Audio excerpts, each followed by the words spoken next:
শেখ হাসিনা যে ঘোষণা দিয়েছেন পরপর 2 দফাতে এবং সর্বশেষ রয়টার্সে তিনি আত্মসমর্পণ করবেন সিনিয়র নেতাদের নিয়ে এবং দেশে ফিরে আসবেন ডিসেম্বরে, আপনি তার এই বক্তব্য কি কোনো ধরনের কৌশল দেখতে পান, অথবা তিনি আসবেন না এমনটা মনে করার কোনো কারণ কি আপনি মনে করছেন?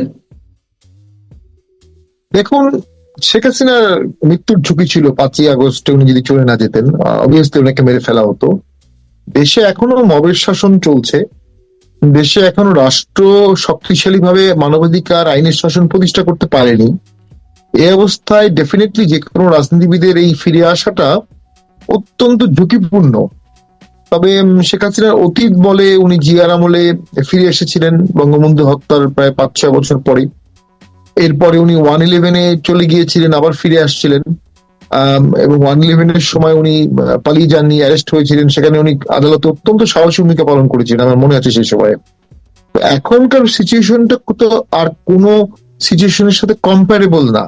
বাংলাদেশে এখন রাজনীতি এমন একটা পজিশনে আছে যেটা অতীত কোনো নিদর্শন দিয়ে এটার প্রেডিকশন করা খুবই কঠিন। কেন ডিসেম্বর? উনি প্রথমে সেপ্টেম্বর বলেছিলেন, সেপ্টেম্বরের দিকে আসতে পারি, অক্টোবর, পরে ডিসেম্বরে চলে গেল। একটা লোকাল গভর্নমেন্ট ভোট আছে অক্টোবরে, এমন হতে পারে যে একটা অলিখিত কম্প্রোমাইজ যে লোকাল গভর্নমেন্টের পরে আওয়ামী লীগ ফিরে আসবে, অর্থাৎ লোকাল গভর্নমেন্ট ভোটটাও আওয়ামী লীগকে ছাড়া করা হবে। এটা হতে পারে। আর একটা হতে পারে যে উনি ডিসেম্বরের মধ্যে বাংলাদেশে এমন কিছু ঘটে যাবে, এমন একটা পট পরিবর্তন হবে, অথবা এমন একটা চাপ সরকারের উপর আসবে যে শেখ হাসিনা আসার পথ সুগম হবে, অথবা একেবারেই বন্ধ হয়ে যাবে, এটাও হতে পারে। তো আমি মনে করি রাজনীতিবিদ হিসাবে উনি যদি ফিরে আসেন, এটা তাকে রাজনৈতিক ভিন্ন উচ্চতায় নিয়ে যাবে, এবং পাশাপাশি ওনার বিরুদ্ধে যে অভিযোগগুলো তার একটা অংশ এর মাধ্যমে লাঘব হবে। এটা অসম্ভব ঝুঁকিপূর্ণ। তাকে কনসিডারেবল টাইম জেলে থাকতে হতে পারে, কন্ডেম সেলে থাকতে হতে পারে। তবে তার এই আসার ঘোষণাকে ঘিরে তো আসলে বাংলাদেশে এখন সবচেয়ে আলোচিত বিষয় তো এইটি। তো উনি তো রিলেভেন্সি এবং ডিসকাশন ফোকাস সম্পূর্ণভাবে তার দিকে রেখেছেন। আর আমি মনে করি এই ধরনের একজন সাবেক প্রধানমন্ত্রী যিনি পালিয়ে গেছেন, তার ফিরে আসাটা আলোচনার ভিত্তিতেই হওয়া উচিত। ঠিক আছে, উনি ফিরে আসবেন, ওনার মানবাধিকার রক্ষা হবে, ওনার ন্যায় বিচার রক্ষা হবে, ওনাকে আইনের শাসন হবে, ওনাকে যথাযথ মর্যাদা দেওয়া হবে প্রিজনার হিসাবে, নাগরিক হিসাবে, সাবেক প্রধানমন্ত্রী হিসাবে।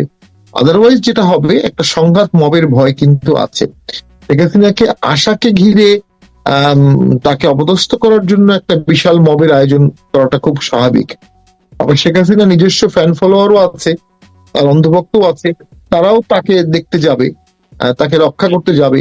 সেটাকে ঠেকাতে গেলে এখন থেকে ডিসেম্বর পর্যন্ত সরকারকে এক্সট্রিম হার্শ পলিটিক্যাল অ্যাপ্রোচে যেতে হবে। আওয়ামী লীগের লোকজনকে জেলে নিবে, জেলখানা ভরে যাবে, নিষ্ঠুর আচরণ করতে হবে। তো সেই জন্যই তো পলিটিক্যাল রেজলিউশন লাগে, এই জন্যই তো সমঝোতা লাগে। এই জন্যই তো জিয়াউর রহমান এসে প্রথমে প্রচন্ড কঠোর হলেন, কিছুদিন পর উনি আওয়ামী লীগকে অ্যালাউ করলেন, জামাতকে অ্যালাউ করলেন, সমস্ত রাজনৈতিক বন্দীদের উনি মুক্তি দিয়ে ভোটে আনলেন। ওই সমঝোতাটা বিগত ভোটের আগে প্রপারলি হয়নি, ভোটের পরেও হয়নি। যখন সমঝোতা হবে না, তখন তো অর্গানিক ভাবে কিছু রাজনৈতিক গতিপথ তৈরি হবে, যেটা আমরা কেউ প্রেডিক্ট করতে পারি না কোন গতিপথ তৈরি হবে। তবে বাংলাদেশে আওয়ামী লীগ নিশ্চিহ্ন হয়ে গেছে, শেখ হাসিনা 19 নিশ্চিহ্ন হয়ে গেছে এমন তো না। তারা এদেশের 4th জেনারেশন পলিটিক্স করা দল, 71-এ অংশগ্রহণ করেছে, তাদের ফ্যান ফলোয়ার্স আছে, দোস্তুটিও আছে। সেই দোস্তুটি থাকলেও তারা তো এদেশের নাগরিক। আপনি তো তাদেরকে কেটে অন্য একটা দেশ দিতে পারবেন না, আপনি একটা জেলায় কনফাইন করতে পারবেন না, অথবা বাংলাদেশ থেকে বের করে দিতে পারবেন না।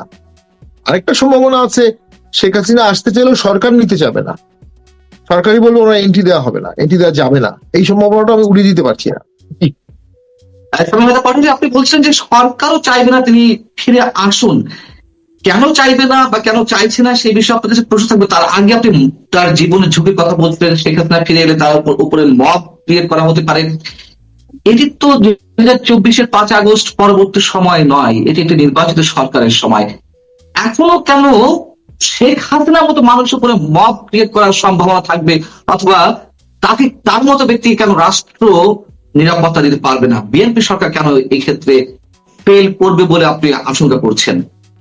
দেখুন, যে কোনো জিনিসের একটা পলিটিক্যাল সমঝোতা লাগে, যেটা ভোটের আগে হয়নি, ভোটের পরেও হয়নি। যদি ভোটের এই সমঝোতা না হয়, শেখ হাসিনা হঠাৎ করে ঢুকে পড়তে চায় বা এসে পড়ে, তখন মব তাকে কিভাবে হ্যান্ডেল করবে? আর সেই মবটা কারা? মব যারা করবে তারা অ্যান্টি আওয়ামী ফোর্স, বিএনপিও অ্যান্টি আওয়ামী ফোর্স। বিএনপি সেই মবের বিরুদ্ধে স্ট্রিক্ট হতে পারবে কিনা এটা আমি ডাউটফুল।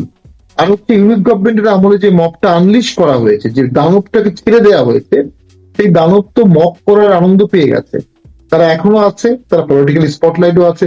তারা আবার যদি মব করে, বিএনপির জন্য খুব ডিফিকাল্ট হবে তাদেরকে দমন করা। বাট রাষ্ট্র যদি আপনি চিন্তা করেন, তাহলে অবশ্যই মবকে দমন করতে হবে। মব আর রাষ্ট্র একসাথে কখনো চলতে পারে না। এবং এই মব কিন্তু একটা সময় ফ্রাঙ্কেনস্টাইন হয়ে বিএনপিকেই খেয়ে ফেলবে, কোনো সন্দেহ নাই। তার একটা ছোট্ট উদাহরণ হচ্ছে, নব্য শপথ নেওয়া প্রধানমন্ত্রী, তিনি একটি ভিকটিমকে দেখতে গেছেন, সেখানে সেই মব পিছনে কিন্তু তাকে খুব খারাপ ভাষায় গালি দিয়েছে এবং মিছিল করেছে। ওই মবই একই লিঙ্ক, কিন্তু তাদের সাহসটা বাড়তে বাড়তে এই পর্যায়ে চলে গেছে। তো এখন সেইখানে সরকার কেন চাইবে না শেখ হাসিনা ফিরে আসুক? কয়েকটা কারণে। এখন তো সরকার এখনো নাজুক, এখনো দুর্বল। শেখ হাসিনা আসার সাথে সাথেই শেখ হাসিনার অনুসারী ভার্সেস এই মব বা এই জামাত বা যারা আছেন, স্বাভাবিকভাবে তাদের মধ্যে একটা দ্বন্দ্ব হতে পারে। সেই দ্বন্দ্বে সরকার কোন পক্ষ নেবে? স্বাভাবিকভাবে মনে হয় সেই দ্বন্দ্বে সরকার বা সরকারি দল অ্যান্টি আওয়ামী লীগ অবস্থানই নিবে। তার মানে একটা ছোটখাটো গৃহযুদ্ধ, ছোটখাটো অ্যানার্কি, ছোটখাটো সিভিল ওয়ার হওয়ার সম্ভাবনা সেখানে আছে। এটা ঠেকাতে পারতো কে? পুলিশ। সেই পুলিশ তো অলরেডি হিউজলি ডিমোরালাইজড।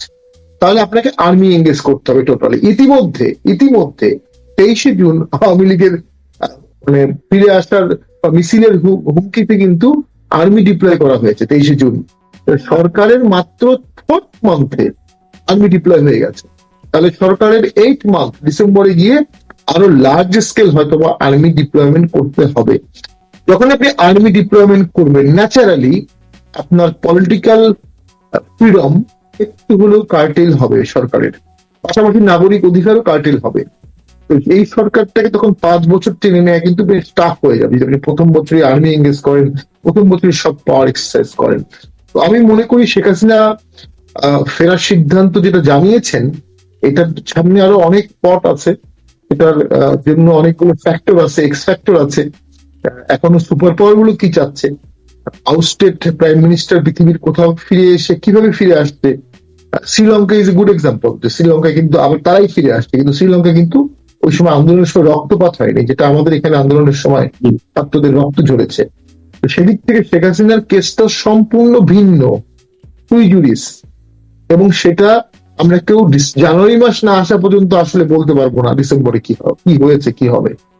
মানে সরকার শেখ হাসিনা ফিরে আসুক এটি চাইবে না, ঠিক আছে, আপনি যে যুক্তি দিয়েছেন, কিন্তু এনসিপি বা জামাতে ইসলামী কেন চাইবে না, বা তারা কেন চাইছে না? তাদের যে বক্তব্য আমরা দেখছি, একটা অ্যাভয়েডিং বক্তব্য তারা দিচ্ছে, তারা সরাসরি বিষয়ে কোনো কথা বলছে না, ঘুরিয়ে পিছিয়ে বলছে যেটি আদালতের বিষয়, ভারতের বিষয়, সরকারের বিষয় মানে শেখ হাসিনা কোনো পক্ষ না। এই ধরনের উদ্ভট সব মন্তব্য কেন করছে? দেখুন, শেখ হাসিনা যদি ফিরে আসার সিদ্ধান্ত নেয়, তাকে মেরে ফেলা হতে পারে, তার ফাঁসি হতে পারে, তাকে মব পিটিয়ে মারতে পারে, তার জেলখানায় মৃত্যু হতে পারে। কিন্তু একটা বিষয় কিন্তু ঘটবে, দেশের মানুষ কিন্তু ভিকটিমের পক্ষ নেয়। তখন শেখ হাসিনা ন্যাচারালি একটা পলিটিক্যাল ভিকটিম পারসিকিউশন হিসাবে একটা থিওরি দাঁড়িয়ে যাবে, এবং শেখ হাসিনার পলিটিক্যাল উচ্চতা বেড়ে যাবে, এবং তার যে স্টিগমাটাইজেশন আছে এই 16 বছরে, তার একটা অংশ কেটে যাবে। এই সুযোগটা স্বাভাবিকভাবে জামাত, বিএনপি, এনসিপি না দেওয়ারই কথা, কারণ এর মাধ্যমে শেখ হাসিনা তার কৃত গৌরব কিছুটা হলেও ফেরত পাবেন। পুরোপুরি পাবেন এটা আমি বলবো না। এবং এটা কোনো সাহসী সিদ্ধান্ত হবে, মানুষ সাহসী রাজনীতিবিদ দেখতে চায়। তো সেইটার একটা এক্সাম্পল যখন শেখ হাসিনা করবেন, এটা আওয়ামী লীগের জন্য একটা বড় পলিটিক্যাল ক্যাশ হবে। তো সুষ্ঠু পলিটিক্যাল বিচারে জামাত, এনসিপি, বিএনপি আওয়ামী লীগকে একটা পলিটিক্যাল ট্রাম্প কার্ড বা ক্যাশ তো দিতে চাবে না, এটাই খুব স্বাভাবিক হবে। খুব ভালো হতো যদি সংসদের প্রথম দিনেই মাননীয় প্রধানমন্ত্রী বলতেন সকলের বিচার হবে, কিন্তু আওয়ামী লীগ রাজনীতি করতে পারবে, দেশে শান্তি ফিরে আসতো, সমঝোতা ফিরে আসতো। আওয়ামী লীগও তখন অনকম্প্রোমাইজ রাজনীতি করতে বাধ্য হতো। এখন আওয়ামী লীগকে ঠেলে দেওয়া হয়েছে আনকম্প্রোমাইজিং একটা সিচুয়েশনের দিকে, এবং সেটার একটা এক্সট্রিম হচ্ছে শেখ হাসিনার ফিরে আসা। কোনো সন্দেহ নাই শেখ হাসিনা যদি ফিরে আসতে চান, ফিরে আসতে পারেন, সেটা দেশের মধ্যে একটা আনরেস্ট সৃষ্টি করবে। যদিও শান্তি এখনো স্থাপন হয়নি, এটা যেটা চলছে এটাও আনরেস্টই। তো সেই আনরেস্টের সাথে নতুন আনরেস্ট যোগ হবে। আমাদের পুলিশ প্রশাসন সব মিলিয়ে কি আমরা নতুন আনরেস্টটা হজম করতে পারবো? আমাদের ইকোনমি কি নতুন আনরেস্ট হজম করতে পারবে? যারা বলছেন যে তিনি আসলে ফিরবেন না, এটি তার রাজনৈতিক স্টান্টবাজি, এটি তার একটি অপকৌশলের অংশ, আপনি কি এমনটা মনে করেন? মানে কোথাও এই ধরনের কোনো কৌশল তার রয়েছে, আসলে তিনি আসবেন না, এটি একটা প্রোপাগান্ডা চালাচ্ছেন বা এক ধরনের কৌশল? দেখুন, রয়টার্স কে উনি স্পষ্ট করে একটা ডেট দিয়ে বলেছেন, এটাকে অপকৌশল বলার সুযোগ নাই। তবে প্রশাসনিক ভাবে আদৌ উনি আসতে পারবেন কিনা, এটা তো আমিও আইনজীবী হিসেবে মনে করি এর মধ্যে ডিফিকাল্টি। তার পাসপোর্ট নাই, পাসপোর্ট ব্যান। তিনি এখন বাংলাদেশে ঢুকতে গেলে তো বাংলাদেশ বর্ডার গার্ডস তাকে কিভাবে রিসিভ করবে? এটার তো একটা অফিসিয়াল এক্সিকিউটিভ প্রসেস আছে। পুরো এই জিনিসটার একটা অংশ তো বাংলাদেশ সরকারের হাতেও নির্ভরশীল। বাংলাদেশ সরকার কি চাচ্ছে সেটা আছে। তো সেইটা তো আসলে এমন হতে পারে উনি আসতে চাচ্ছেন বা বলছেন আমি আসতে চাচ্ছি, কিন্তু দেখা যাবে প্রশাসনিক ভাবে উনি আসতে পারবেন না, সেটাও হতে পারে। তবে উনি একেবারে ফাঁকা বুক বলে দিয়েছেন পলিটিক্যালি, এটা আমার মনে হয় না। আহ, ওনার ফিরে আসার ইচ্ছা আছে বলেই মনে হচ্ছে। এবং ফিরে আসা বা আওয়ামী লীগের ফিরে আসা ছাড়া তো আওয়ামী লীগেরও আসলে খুব বেশি অপশন রাখা নেই। আওয়ামী লীগকেও তো নর্মালাইজ হতে হবে, নর্মালাইজ করতে হবে। তো সেটার একটা ধাপ এটা হতে পারে। আমার আরো একটি প্রশ্ন, যে অনেকেই বলে থাকেন, যেমন আপনি বলেও বললেন যে যারা অভ্যুত্থানের মুখে বিদায় নেয় বা যে সরকারগুলোর পতন ঘটে তারা আর সহজে ফেরে না, এরকম কোন নজির আপাতত বা সাম্প্রতিক অতীতে আমাদের সামনে নেই। কিন্তু প্রশ্ন হচ্ছে, এরকম নজির কি আছে যারা স্বাধীনতা আন্দোলনের নেতৃত্ব দিয়েছে, এই ধরনের কোন দল হয়তো গণ অভ্যুত্থানের মুখে পতন হয়েছে, তারা আর ফিরতে পারেনি, অথবা স্বাধীনতা নেতৃত্বকারী দল তারা একেবারে যে কোনো কারণেই ইতিহাস থেকে মুছে গেছে এরকম জনবিক্ষোভের কারণে, এরকম নজির কি আছে? না, ওই বাংলাদেশের সিচুয়েশনটা তো অবশ্যই সম্পূর্ণ ভিন্ন মাত্রার, এবং বাংলাদেশের সিচুয়েশন পৃথিবীর কোন দেশের কোন সিচুয়েশনই কখনোই মিলবে না। এদেশের সেই 47 থেকে শুরু করে অদ্যাবধি সবকিছুই একটু ডিস্টিংক্ট। বাঙালি জাতির সুবিধা হচ্ছে আমরা একই জাতি, মানে একটা হোমোজেনিয়াস নেশন। এখানে আওয়ামী লীগ আর বিএনপির মধ্যে কিন্তু ব্যাপারটা এমন না যে একটা শিখদের জনপ্রিয় দল আর একটা রাজপুতদের জনপ্রিয় দল, বা একটা স্প্যানিশদের জনপ্রিয় দল একটা ফ্রেঞ্চ কলোনির দল। একই দেশের দল এগুলো, একই রকম মানুষ। সেই জন্য পৃথিবীর অন্যান্য দেশে যে ডিক্টেটর থাকেন তারা ইথনিক ক্লিনিং করতে বাধ্য হয়েছেন। তারা নিজেরা, যেমন সাদ্দামের বিরুদ্ধে অভিযোগ হচ্ছে কুর্দিদেরকে মেরেছেন, প্রচুর কুর্দিকে তার বিরুদ্ধে করতো। বাংলাদেশে আওয়ামী লীগ এবং বিএনপি বা জামাতের মধ্যে এই ধরনের কোনো জাতিগত বিভেদ কিন্তু নাই। এটা পলিটিক্যাল মুভমেন্ট, সেটাকে দমন করেছে আওয়ামী লীগ, চেষ্টা করেছে, অনেক মারা গেছে মানুষ। এটাকে কিন্তু ওই যুদ্ধাপরাধী বা ওই ধরনের ঘটনার সাথে পুরোপুরি মিলানো যাবে না। এই কারণে আওয়ামী লীগের ফিরে আসার সম্ভাবনা বেশি। প্লাস আপনি যেটা বললেন, এখনো 71-এর প্রতি আবেগী অনেক মানুষ বাংলাদেশে আছে। 71 থাকলে আওয়ামী লীগের গুরুত্ব থাকবে, শেখ হাসিনার শেখ মুজিবের গুরুত্ব থাকবে। তো সেদিক থেকে আওয়ামী লীগ নিঃশেষ হওয়ার কোন সম্ভাবনা আমি দেখি না। থিওরিটিক্যালি অনেকে বলেন যে 10 বছর আওয়ামী লীগকে ভোটের বাইরে রাখতে পারলে ভোটার গুলো ডাইভার্ট হয়ে যাবে, ভোটাররা জামাতকে ভোট দেবে, বিএনপি কে ভোট দেবে। এটা আমার কাছে কখনোই বিশ্বাসযোগ্য মনে হয় না। আমার কাছে মনে হয় যখনই দেশে অল ইনক্লুসিভ ভোট হবে, তখনই ফেয়ার ভোটে আওয়ামী লীগ তার ভোটের জানান দিতে পারবে, যে অপরাজয়টা আমরা বলতে পারছি না। এর সাথে যুক্ত হয়েছে নতুন একটা জিনিস, সেটা হচ্ছে যে আওয়ামী লীগের কেয়ারটেকার গভর্নমেন্ট বাংলাদেশে রিভাইভ করলো। পরবর্তী ভোট যদি কেয়ারটেকার গভর্নমেন্টের অধীনে হয় এবং সেখানে যদি অল ইনক্লুসিভ ভোট হওয়ার সম্ভাবনা থাকে, তাহলে কিন্তু সেখানে একটা বড় পক্ষ হিসাবে আওয়ামী লীগের ভালো করার সম্ভাবনা থাকবে। তো সেটি আদৌ হবে কিনা আমরা স্টিল ডাউটফুল।